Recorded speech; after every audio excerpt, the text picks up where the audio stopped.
Hello, now I've got a couple of minutes to sit down and relax. I think it's an appropriate moment for me to make a little video. I'm recording this on Thursday for Friday, so I'm going to say prematurely, happy Friday. Hope everybody's well. Hope everybody's had a good week and that they've been productive, they've been positive, and they've had their happy moments. Know that we can have our ups and downs during the day, but how we deal with the downs, I think, is very important. You may seem to remember from some videos that I've made in the past about challenging those negative thoughts, that as soon as those negative thought impulses come in, they're there. So we challenge them by simply asking, what's the positive intention behind this thought, if there are any? And if there are none, we just move on by simply asking the question, what is the next positive thought that I'm going to have? Or I wonder what the next positive thought I'm going to have is. I want to talk to you a little bit about friends. Now, we all like friends. We're wired for social contact, and people who say, I don't need friends, I think that might be a slightly bit off, because we are genetically encoded to be creatures of social contact. So when we say we don't need friends, what is behind that? What kind of disappointments, what kind of hurts is there? I've been through it. I'm sure that many other people here have been through it as well.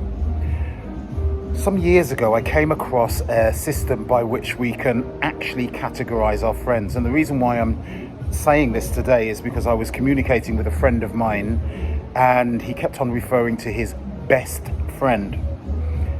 It made me look inwards and ask myself the question, well, who is my best friend? And I don't actually have a best friend. Normally, that would sound a little bit sad, maybe a little bit desperate, but it's not actually, because I'm coming on to that in a moment. The best friend, to me, it's like you're putting all of your other friendships down and say, you're the best friend that I have.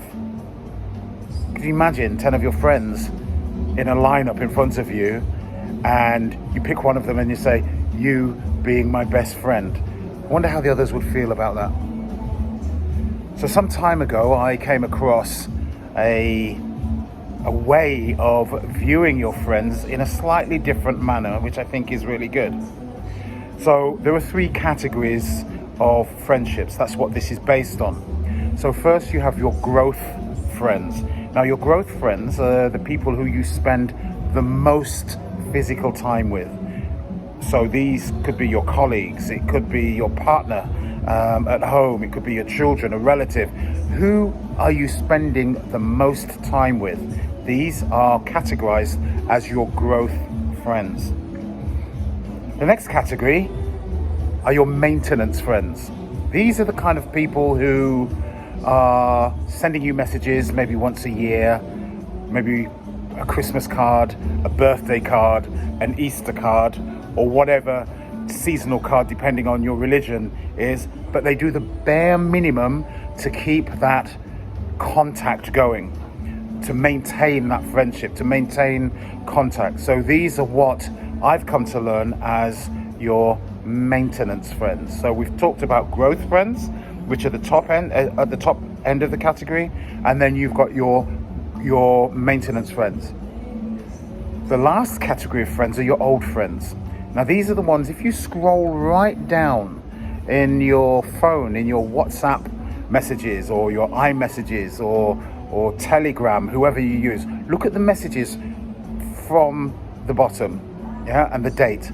You can also do this in your emails. Scroll all the way down and have a look at the emails that you've received and maybe not even answered, that are all the way down the bottom on that list. These are your old friends. Old friends who you may have gone to university with. Old friends who you may have gone to school with, may have been in the military with.